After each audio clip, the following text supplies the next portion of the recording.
Quand l'annulation d'un vol enseigne la gestion des émotions. Je sais que ce titre peut vous paraître surprenant, mais c'est exactement ce qui s'est passé pour moi ce mercredi 8 juin 2022 où la compagnie aérienne a annulé mon vol pour Nice au départ de Nantes 30 minutes avant l'embarquement, même pas l'embarquement, le décollage. Donc bonjour à toutes et à tous, je suis Ludivine Lemarié, j'espère que vous vous portez bien. J'avais envie aujourd'hui de vous parler de ce sujet parce que souvent on parle beaucoup de théorie dans la gestion des émotions, mais on ne parle pas de la pratique. Et selon moi, il n'y a qu'au travers de l'expérience, au travers de l'expérimentation qu'on peut mieux comprendre comment reconnaître ces émotions et surtout comment les gérer ou pas d'ailleurs, suivant le contexte.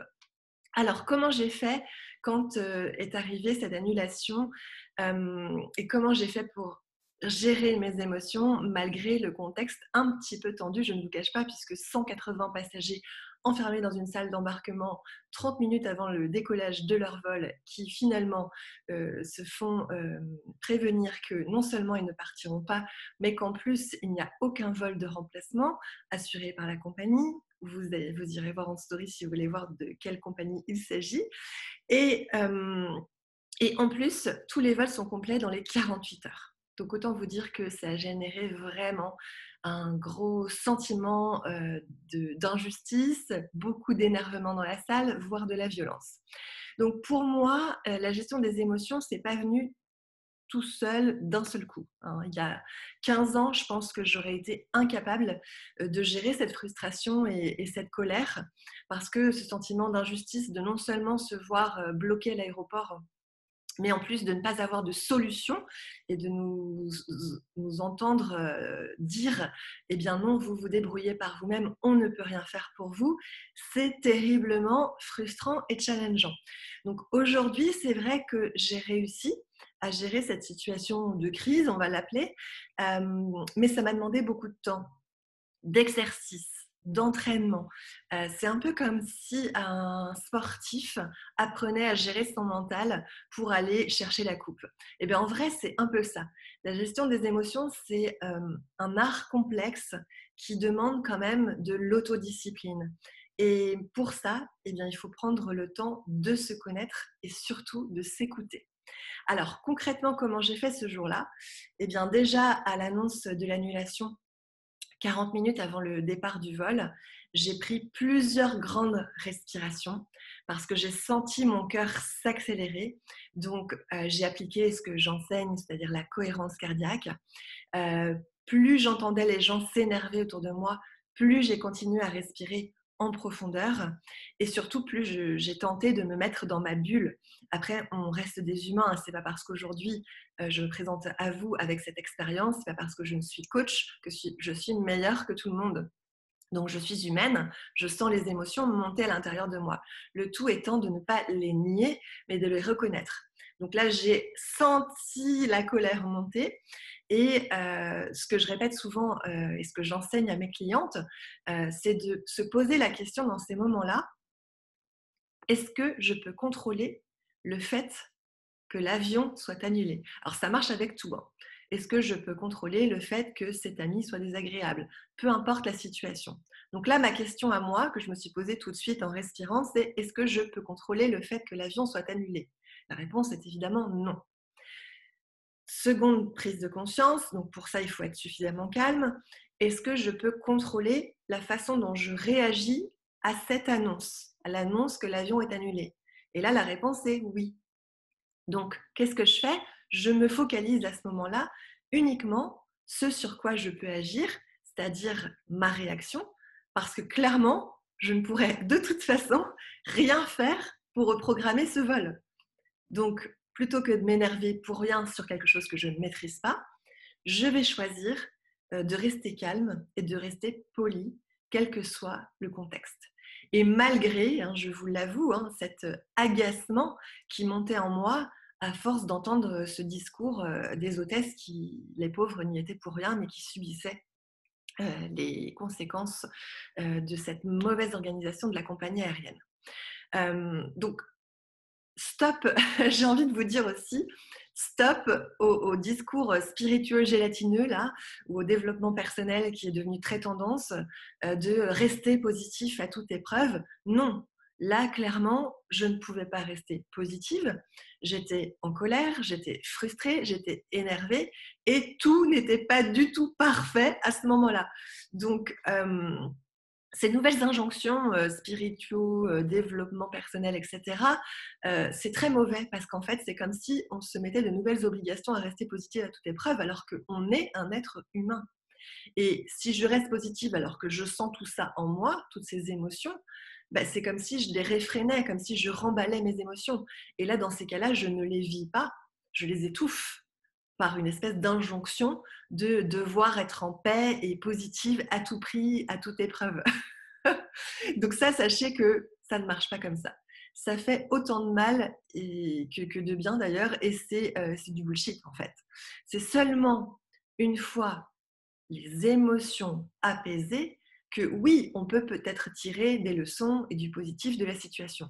Mais sur le moment, on doit s'accorder le droit de vivre ce qu'on ressent et surtout de ne pas réprimer sous prétexte qu'on doit toujours se montrer sous son meilleur jour ou parfait. Voilà. Donc, parenthèse fermée à ce sujet. Donc, quand je sens que ça monte en moi, je décide de me lever et de suivre l'hôtesse en fait qui me guidait pour pouvoir évacuer la salle d'embarquement en fait. D'ailleurs, je salue leur calme aux hôtesses face à tous ces passagers évidemment outrés, frustrés, perdus, malpolis, violents pour certains. Franchement, c'est vraiment pas facile, même si elles n'y sont pour rien. Elles représentent une compagnie aérienne qui ne prend pas ses responsabilités. Mais pour les gens, sur le moment, il n'y a aucune différence en fait. Donc à ce moment-là, je réussis à parler avec douceur à l'une d'entre elles pour lui dire « Ok, madame, j'ai compris, l'avion est annulé. Maintenant, quelles sont les solutions ?» Et c'est là où ça demande une maîtrise de soi assez avancée parce qu'en fait, il n'y a aucun process précis. Je me rends compte très rapidement et la réponse, elle est juste hyper vague, complètement bancale. Donc, voilà, là, je sens qu'elle est dépassée par la situation. Et pareil, je me calme, je respire et je décide de ne pas envenimer les choses et de sortir parce que là, j'ai senti clairement que la colère allait exploser en moi et ça n'aurait pas été approprié. Alors, ce que je conseille souvent à mes clientes, justement, c'est quand vous sentez ces émotions en vous, donc ne les réprimez pas, mais ne laissez pas non plus exploser dans tous les sens. C'est un peu comme une cocotte minute qui exploserait et dont le bouchon allait percuter voilà, tous les murs de la pièce. Donc, il vaut mieux s'extraire dans ces cas-là de la situation conflictuelle si c'est à votre travail ou à votre domicile, par exemple. Donc, s'extraire, ça veut dire quoi? Ça veut dire sortir. Ça veut dire parler aux personnes qui sont autour de vous, s'il y a des membres de votre famille ou des membres de votre équipe, et expliquer que vous avez besoin de sortir parce que vous avez besoin de gérer vos émotions ou utiliser la formule qui vous convient. En tout cas, sortez parce que sinon, il y aura des dommages collatéraux et ce serait dommage. Voilà. Donc, moi, ce que je fais là, c'est que je descends l'escalier de l'aéroport et là, une femme me croise et me bouscule avec son sac qui, en fait, me frappe au visage. Et quand je la regarde, un peu étonnée et un peu choquée quand même, son air laissait clairement entendre là, s'il te plaît, l'heure est grave, donc je m'en fous de ta gueule, quoi. Donc, autant vous dire, tout à l'heure, je faisais référence aux injonctions et aux discours spiritueux gélatineux, là. Bah là, clairement, j'avais pas envie de dire que tout était parfait. J'avais plutôt envie de lui éclater les jambes dans l'escalier, plutôt que de lui demander « Mais pourquoi as-tu fait ça ?» Donc là, la colère était à son maximum. Donc là, vraiment, mon seul objectif, c'est de sortir vite de cet endroit clos, parce que forcément, la colère monte partout, les murs transpirent la colère des uns et des autres. Et le problème, c'est que je ne peux pas, parce que les portes sont bloquées, parce qu'il faut savoir que une fois qu'on est enregistré, qu'on est passé aux douanes, eh bien, on ne sort pas comme ça de l'aéroport. Donc, je me retrouve face à des portes fermées, bloquées. Qu'est-ce que je fais? Je regarde autour de moi comment, je peux trouver un endroit où je vais me mettre dans ma bulle sans subir, l'énervement des autres. Donc là, je fais un tour de salle, rapidement avec mes yeux pour voir, qui, aurait l'air, de rester calme et en fait, je trouve des personnes qui avaient l'air plus ou moins, blasées, en fait, mais je me suis dit: «Bah, c'est mieux que la colère».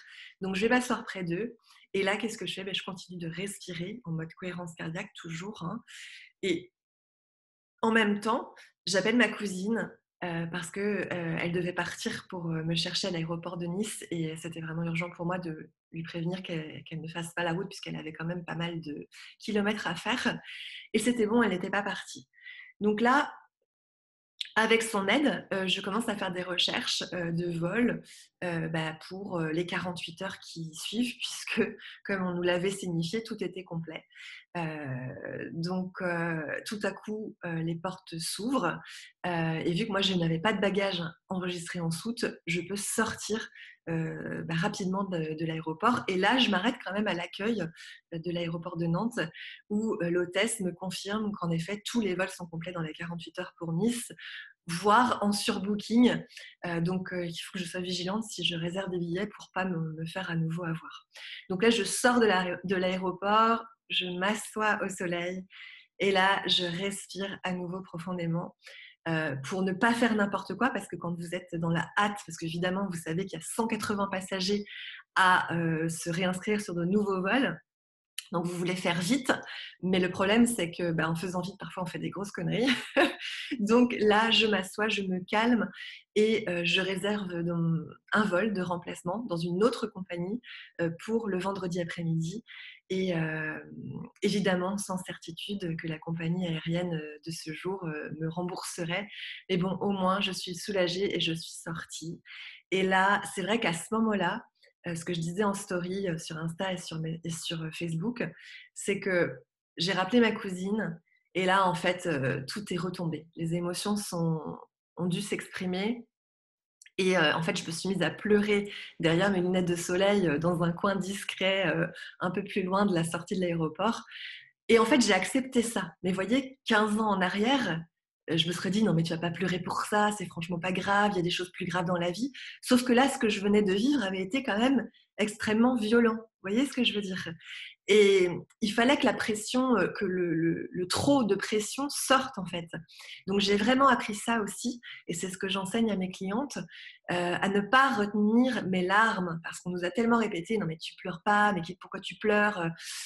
C'est interdit de pleurer comme ça et c'est vraiment ridicule et tu es vraiment trop sensible, bla bla bla bla bla». Sauf qu'en fait, en vrai, quand c'est là, il faut que ça sorte parce que si ça sort pas, c'est mauvais pour vous. Donc franchement, ça aussi c'est un apprentissage et une expérience à faire, c'est de ne pas se juger et de laisser aller. Et à ce moment-là, c'est vrai que j'ai appelé un proche, et j'ai craqué parce que voilà, c'était très contrariant, parce que la violence et le choc avaient été quand même, assez importants, et de voir tous ces gens justement, ne pas gérer leurs émotions, c'était une terrible constatation pour moi de tout le travail qu'il y a encore à faire, dans ce monde sur, l'intelligence émotionnelle. Donc là, j'ai décidé de prendre un bus retour pour ne plus rester dans cet environnement de stress et de pression intense. Et là, je me dis forcément que dans les catastrophes, les gens ne savent pas gérer, puisque déjà, dans un événement qui est embêtant, c'est sûr, mais non grave, en fait, c'est terrible, quoi. C'est terrible cette violence qui s'échappe comme ça. Donc voilà, après 1 heure de bus et de tram, je suis arrivée chez moi, un peu abasourdie par la situation quand même, hein, mais ça va mieux. Et puis la suite, vous la connaissez puisque je vous ai fait ma story, dans la foulée. Donc forcément, il y a eu, encore, quelques larmes, le soir même, mais je vais vous éviter les détails de ma vie perso, mais cette semaine dans le sud, près de ma cousine, elle était très importante pour moi. Mais je me suis quand même rassurée, rapidement en me disant que dans 2 jours, je serai avec elle et que, tout ça ne sera qu'une histoire ancienne. Hem, Forcément quand même, avant de m'endormir, je vous avoue que j'ai une pensée pour, tous ces gens qui ont loué des voitures pour rouler toute la nuit et être à bon port en fait le lendemain matin, quoi. Et c'est quand même 11 heures de route, Nantes-Nice. Donc voilà, c'est toutes ces personnes âgées aussi que j'ai vues complètement perdues et dépassées, les gens qui habitaient loin, les hôtesses qui ont dû se coucher franchement le cœur bien lourd parce que gérer ça, enfin à mon avis, certaines ont dû finir en larmes parce que vu la violence de certains échanges, franchement, c'était fou. Voilà, donc maintenant, vous savez tout sur cette expérience et ce pourquoi c'est très important d'accueillir ses émotions, de savoir respirer pour se calmer, se poser les bonnes questions, ce que je contrôle, ce que je ne peux pas contrôler. Euh, et puis ensuite, eh bien, laisser aller. Si vous avez besoin de sortir la colère, sortez la colère, mais évitez de le faire sur les gens à côté. Et si vous avez envie de pleurer, pleurez. Oui, on a le droit de pleurer. On est des êtres humains, des êtres sensibles. Donc voilà, je suis coach, mais avant tout, je suis humaine. J'ai des outils, certes, que je vous transmets bien volontiers, que ce soit en conférence ou en formation. Mais en tout cas, euh, tous, tous les mots du monde, toute la théorie du monde ne remplacera jamais la pratique. Donc voilà, je vous propose vraiment de vous arrêter, de respirer, de vous écouter avant toute chose, de vous rappeler que vous êtes des humains, d'accueillir vos émotions comme elles viennent, sans vous juger trop sévèrement, s'il vous plaît, et de juste, le challenge, en fait, c'est de ne pas vous laisser engluer par vos émotions ou de vous identifier à elles. C'est pas parce que vous pleurez, parce qu'il y a un trop plein d'énergie, un trop plein de pression qui a besoin de s'exprimer, que vous êtes sensible ou nul ou que sais-je. Voilà, donc soyez doux et douce avec vous-même. Ensuite, une fois que tout ça s'est passé, vous allez pouvoir dédramatiser, relativiser et avancer. Voilà, je vous souhaite vraiment de prendre soin de vous. J'espère que cette vidéo vous aura été utile et n'hésitez pas à la partager si vous connaissez des personnes qui en auraient besoin. À tout bientôt.